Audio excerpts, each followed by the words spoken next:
दोस्तों नमस्कार। 4PM गुजरात और दस्तक पे आप सबका बहुत बहुत स्वागत है। मैं हूं आपका दोस्त मयूर जानी और सभी हमारे जो मुसलमान भाई बहन हैं उन सबको ईद की बहुत बहुत मुबारकबादी देता हूं मैं। और परशुराम जयंती के दिन है तो सबको उसकी भी बहुत बहुत बधाई। और अखा जो हमारे यहाँ गुजरात में अखा तीज, अक्षय तृतीया जिसको आप हिंदी में कहते हैं, हमारे यहाँ इसको अखा तीज कहते हैं, वो भी एक बहुत पावन एक दिन रहता है पूरा। तो उसकी भी सबको बहुत बहुत बधाई ये देते हुए अब मैं कार्यक्रम जो है खबर आपको बताना शुरू कर रहा हूं।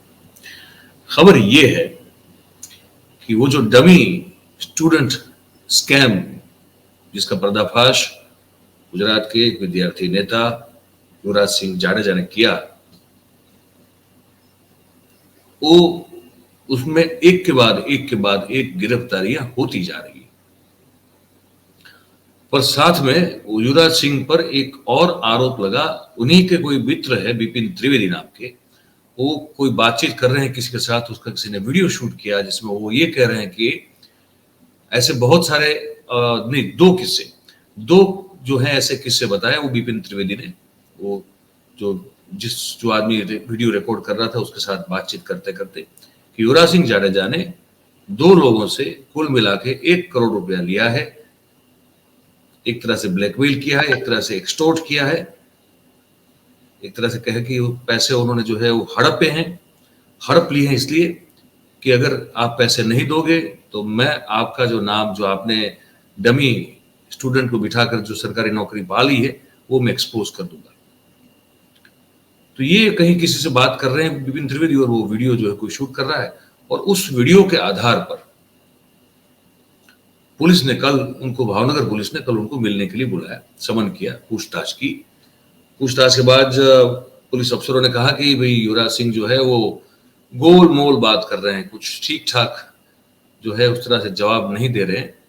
तो ये हमको बड़ा जो है शंकास्पद लग रहा है। और उसी दौरान युवराज सिंह जाडेजा ने भी कुछ 30 लोगों के नाम जो है पुलिस को सुपुर्द किए और कहा कि ये सब लोग हैं, उसमें पूर्व शिक्षा मंत्री जीतू वाघाणी से लेके वर्तमान शिक्षा मंत्री डिंडोर साहब जो हैं, उनके साथ साथ असित वोरा जो पूर्व चेयरमैन रह चुके हैं जीपीएससी के, और बहुत सारे बड़े बड़े लोग के नाम।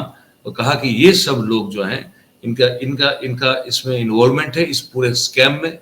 ये डमी स्टूडेंट स्कैम जो है वो 2004 से चल रहा है गुजरात में। इसका मतलब फिर से एक बार समझा दूं, वो ये होता है कि अगर मैं परीक्षा में मुझे परीक्षा देनी है पर पास कोई और करेगा मेरे लिए, मैं नाम मेरा है, कैंडिडेट मैं हूं, स्पर्धात्मक परीक्षा में मैं बैठ रहा हूं, वो हर चीज होगी मेरे नाम पे, लेकिन एग्जाम देने के लिए कोई और जाएगा और वो इस काम में माहिर होगा तो वो आपको बहुत अच्छे नंबरों से पास करवा देगा ताकि आपका कहीं सिलेक्शन होना हो तो हो जाएगा। ये होता है डमी स्टूडेंट्स कैंप जो युवराज सिंह कह रहे हैं कि 2004 से चल रहा है और बड़े बड़े लोगों की छत्र छाया में चल रहा है। उन्होंने ये भी कहा कि कुछ ऐसे लोग जो इस तरह से सरकारी नौकरी में घुस चुके हैं वो अब क्लास 1 अफसर भी बन चुके हैं। तो उनका कहना है कि ये जो सडन है इस पूरी सिस्टम में, ये बहुत सालों से है और पूरी सिस्टम सड़ चुकी है, वो बर्बाद हो चुकी है। और इसी तरह से लोग जो हैं इसका फायदा उठाते हुए, हैसियत न होते हुए, काबिलियत न होते हुए भी गुजरात में क्लास 1 अफसर बन के बैठे हैं। और इसमें गुजरात के भारतीय जनता पार्टी के और उसके साथ रिश्ता रखने वाले बहुत बड़े बड़े लोग इस पूरे षड्यंत्र में, इस पूरे घपले में शामिल है। और उन्होंने कहा कि इन सब का प्रूफ जो है मैंने गृह राज्य मंत्री हर्ष संघवी को भेजा हुआ है।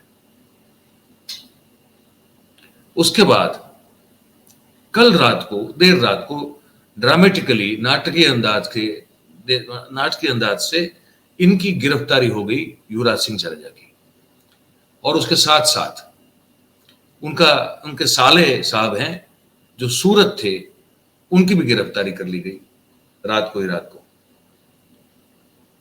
अब ये जो है मामला पूरा पॉलिटिकल बनता जा रहा है। तो कांग्रेस जो है, अच्छा क्यों हुई गिरफ्तारी, तो पुलिस कह रही कि सीसीटीवी जो उन्होंने जो सर्च पूरा अपने हिसाब से किया, फुटेजेस वगैरह, तो कहा कि बहुत एक भारी लगता हुआ एक काला बैग जो है उनका साला लेके जा रहा है कहीं।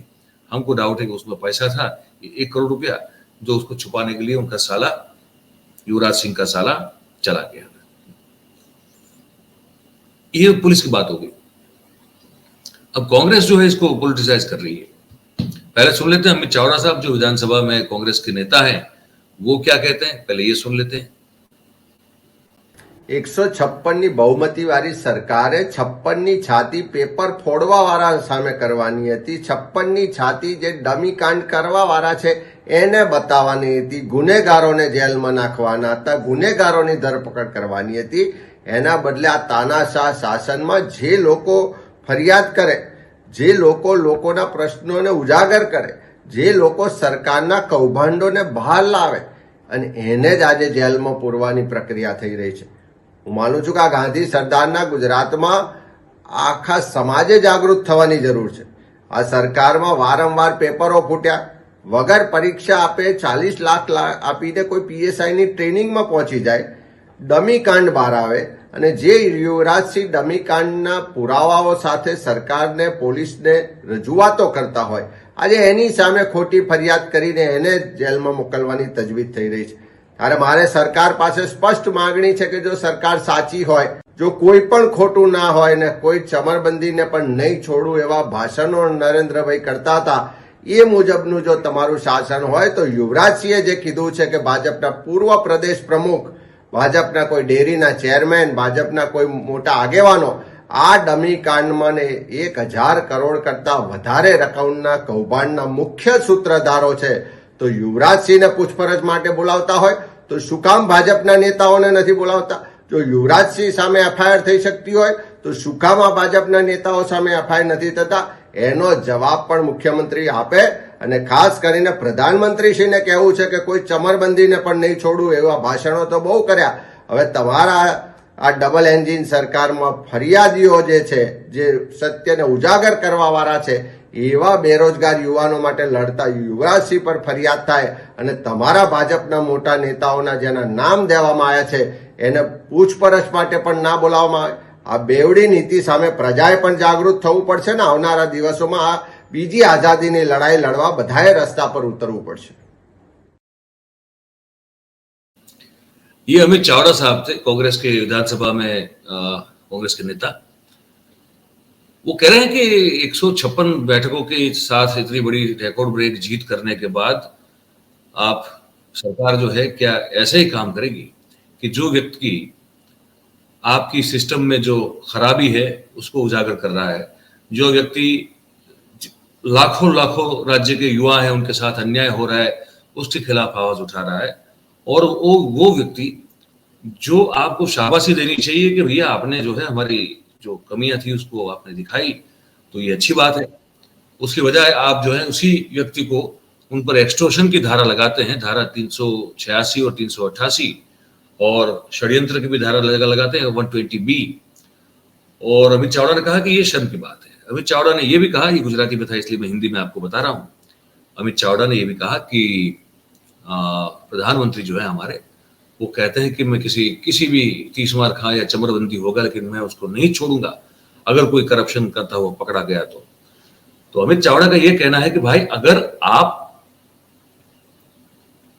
युवराज सिंह जाडेजा को सिर्फ इसी बिना पर, इसी बात के आधार पर पकड़ लेते हैं जहां उनका एक तथाकथित मित्र ये कहता हुआ वीडियो पे रिकॉर्ड होता है कि इसने इस व्यक्ति के पास से 45 लाख रुपए लिए और उस व्यक्ति के पास से 55 लाख रुपए लिए, तो अगर आप किसी के कहने पर ही अगर आप जो है गिरफ्तारी कर सकते हैं तो युवराज सिंह जाडेजा ने आपके पूर्व प्रदेश अध्यक्ष और पूर्व शिक्षा मंत्री और वर्तमान शिक्षा मंत्री समेत 30 बड़े कद्दावर लोगों के नाम विथ प्रूफ दिए हैं, तो आप उनके खिलाफ एक्शन कब लेंगे?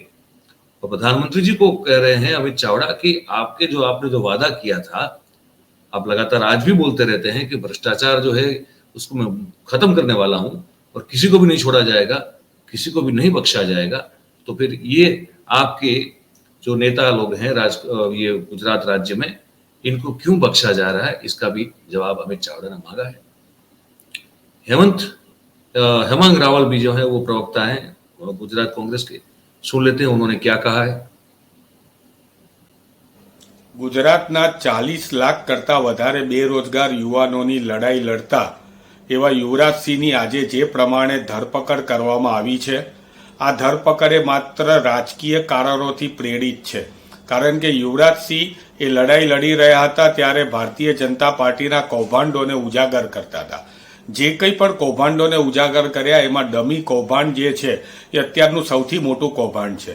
આ ડમી કૌભાંડને દબાવવા માટે થઈને ડમી કૌભાંડ ઉજાગર કરનાર વ્યક્તિની જો ધરપકડ કરવામાં આવે, અને એ પણ ધરપકડ કેવી કલમો હેઠળ, જે દાઉદ ઇબ્રાહિમ અને ડોન લતીફ હોય એને જે એક્સ્ટ્રોશન અને ખંડણીની કલમો હોય કે જે બિનજામીનપાત્ર ગુના હોય, એવી કલમો દ્વારા એમની જ્યારે ધરપકડ કરવામાં આવી છે, અને એ પણ એક આરોપીના સ્ટ્રિંગ ઓપરેશનની અંદર એમનું નામ લેવાથી, તો પછી એમણે પણ નામ લીધું છે. યુવરાજસિંહે પણ માનનીય મંત્રી શ્રી જીતુભાઈ વાઘાણીનું નામ લીધું છે અને સત્તાધીશોના પણ નામ લીધા છે. તો શા માટે એમને પણ પૂછપરછમાં બોલાવવામાં નથી આવતા? શા માટે એમને પણ સમન્સ પાઠવવામાં નથી આવતું? 156ની સરકાર છે એ માત્ર બેરોજગાર યુવાનો સાથે ખેલ કરી રહી છે.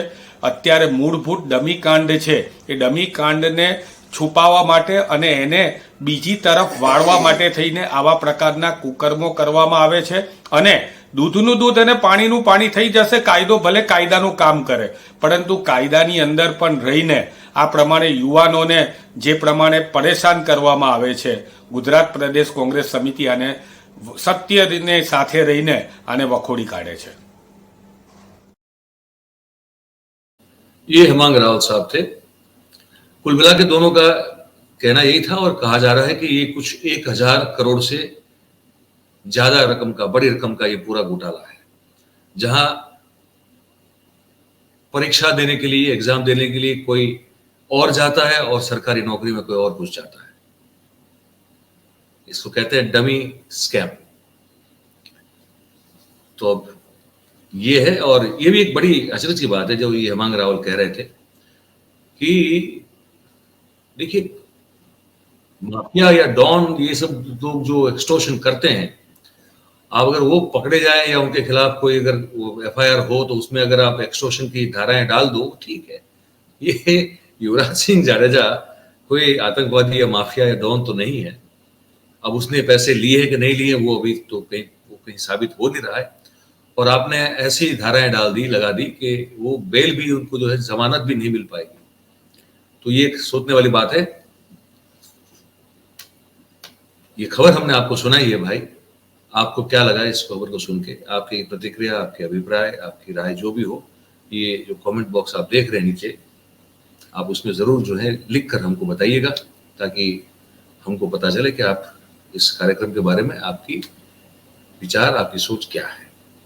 और अगर अब बात हमारी अच्छी लगती हो तो फिर हम हमेशा कहते हैं कि इसको लाइक करें, शेयर करें, हो सके उतना ज्यादा इस कार्यक्रम को, और सब्सक्राइब अगर नहीं किया है भाई तो कर लें, और लोगों को भी करवाएं, ताकि हमारी जो बात है वो ज्यादा से ज्यादा लोगों तक हम पहुंचा पाए, आप सबकी मदद और आप सबके सहयोग से. इस कार्यक्रम में जुड़ने के लिए आप सबका बहुत बहुत धन्यवाद. Thank you very much.